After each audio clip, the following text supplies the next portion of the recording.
నమస్తే అందరికి. Welcome to my channel. ఇప్పుడు మనం చెప్పుకోబోతున్న స్టోరీ ఈ విల్ లవ్ ఎపిసోడ్ 33.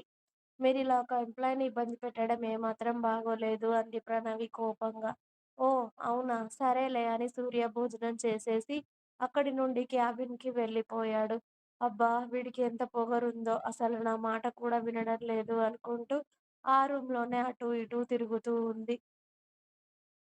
అప్పుడే తన మొబైల్ రింగ్ అవుతూ ఉండడంతో ఫోన్ ఎక్కడుంది అని చుట్టూ చూసింది.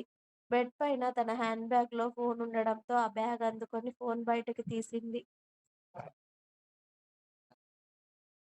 నిత్య కాల్ చేయడంతో ప్రణవి లిఫ్ట్ చేసి చెప్పవే అంది. ఎలా ఉన్నావే? ఏం చేస్తున్నావు? అని అడిగింది నిత్య. ఏం చేస్తాను, వీడికి నిజం తెలియడమేమో కానీ నన్ను సతాయించి చంపుతున్నాడు. వాడి పర్సనల్ రూమ్‌లో పడేసి ఏ పని చేయకుండా ఇక్కడ రెస్ట్ తీసుకోమని బెదిరిస్తున్నాడు అని చెప్పింది ప్రణవి. ఆహా! భార్య ప్రెగ్నెంట్‌గా ఉంటే రెస్ట్ తీసుకోమని చెప్పక వర్క్ చేయిస్తాడా ఏంటే నీ మొగుడు? అంది నిత్య నవ్వుతూ. వీడికి తెలిస్తే ఇదిగో వీడిలా చేస్తాడు అనే నేను చెప్పలేదు కానీ, ఆ రోజు కోపంలో బయటపడ్డానే. కానీ ఇప్పుడెందుకు చెప్పానా అని అనిపిస్తుంది. ఇప్పుడు వీడి దగ్గర రిజైన్ చేయాలి అన్నా కూడా భయం వేస్తుంది. వీడింకా ఎక్కడ నాకు జాబ్ రాకుండా చేస్తాడు అని. అదేదో ఇక్కడే చేస్తే వీడితో టార్చర్ తప్పదు నాకు.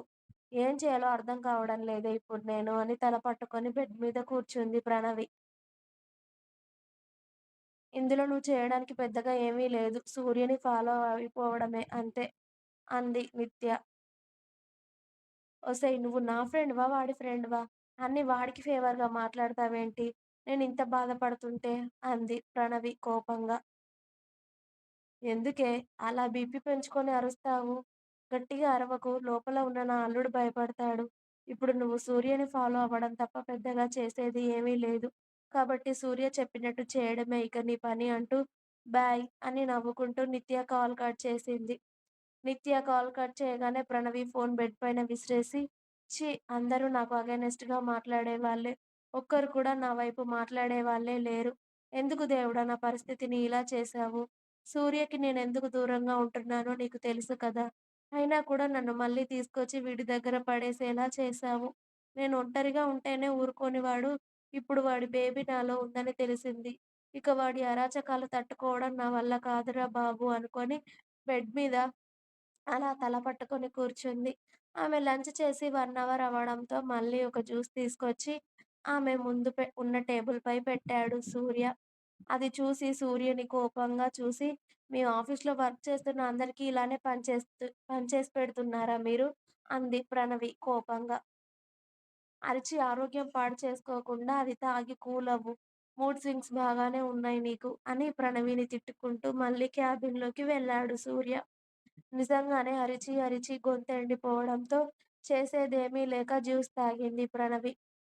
ఇక తను చేసేది కూడా ఏమీ లేదు అని నిర్ధారించుకొని, తన ఫోన్ పట్టుకొని ఏదో మూవీ పెట్టుకొని చూస్తూ గడిపేసింది. అలా గంట గంటకి జ్యూస్ అంటూ, ఫ్రూట్స్ అంటూ, సలాడ్ అంటూ ఏదో ఒకటి వస్తూనే ఉంది ఆమె కోసం. వీడివన్నీ నాకు పెట్టి, పెట్టి డ్రమ్ములా తయారు చేయాలని ఏమైనా ఫిక్స్ అయ్యాడా? అని సూర్యని తిట్టుకుంటూనే వచ్చినవన్నీ లాగించేస్తుంది ప్రణవి పాప. ఆకలికి. ఫుల్‌గా తిన్నాక మెడిసిన్‌కి ఇంకా నిద్ర కమ్ముకు రావడంతో అలానే నిద్రపోయింది. మళ్ళీ తను నిద్ర లేచేసరికి ఆఫీస్ టైం కూడా అయిపోయింది. మెల్లిగా లేచి కూర్చొని టైం చూస్తే 6 గంటలవ్వడంతో టక్కున బెడ్ పైన లేచి కూర్చొని, వామ్మో! నేనేంటి ఇంత టైం పడుకున్నాను. ఇంత పెద్ద ఆఫీస్‌లో నన్నొక్కదాన్నే వదిలిపెట్టి వెళ్ళిపోయారా ఏంటి అందరూ? అనుకొని బెడ్ మీద నుండి లేవబోయింది కానీ, అప్పుడే సూర్య ఆ రూమ్‌లోకి ఎంట్రీ ఇచ్చాడు. "ఎందుకలా ఫాస్ట్‌గా లేస్తున్నావు? మెల్లిగా లేవడం రాట్లేదా?" అని ప్రణవిని విసుక్కుంటూ, "ఇక్కడ ఉంటావా? ఇంటి దగ్గర డ్రాప్ చేయనా?" అని అడిగాడు సూర్య. నువ్వు డ్రాప్ చేయాల్సిన అవసరం లేదు. మా ఇంటికి నాకు అడ్రెస్ తెలుసు, దారి తెలుసు. నేను వెళ్ళగలను అంది ప్రణవి తన హ్యాండ్ బ్యాగ్ అందుకుంటూ. నువ్వొక్కదానివే వెళ్తాను అంటే నేను వెళ్ళనివ్వనే. పద అంటూ సూర్య బయటికి నడుస్తూ ఉంటే అతడిని కోపంగా చూస్తూ అతడి వెనకాల ప్రణవి నడుస్తూ ఉంది. సూర్య వెళ్లి పార్కింగ్‌లో ఉన్న కారు తీసుకొచ్చి ప్రణవి ముందు ఆపడంతో, తను వెనకాల కూర్చోవాలని చూసింది కావాలి అని. కానీ "నేనేమి నీ డ్రైవర్‌ని కాదు" అన్నాడు సూర్య స్టైల్‌గా. వీడిని అని పళ్ళు నూరుతూ వచ్చి మళ్ళీ ఫ్రంట్ సీట్‌లో కూర్చుంది. తను కూర్చోవడంతోనే మళ్ళీ సూర్య కార్ స్టార్ట్ చేశాడు. ప్రణవి విండో సైడ్ చూస్తూ కూర్చోవడంతో సూర్య ఓరగా ఆమెను చూసి, ఆమె కడుపు మీదకి అతడి చూపు మరల్చి, అవును ఇప్పుడు దీనికసలు ఎన్నో నెలలు? పొట్టేంటి అసలేం కనపడట్లేదు? నా బేబీ పెరగడం లేదా ఏంటి లోపల? అని ఆలోచిస్తూనే నిత్య, ప్రణవి ఉంటున్న ఇంటి ముందు కారాపాడు. కారాగడంతోనే ప్రణవి ఫాస్ట్‌గా కారు దిగి విసవిస ఇంట్లోకి నడుచుకుంటూ వెళ్ళిపోయింది. దీనికి ఫాస్ట్‌గా నడవొద్దని మార్నింగే చెప్పాను.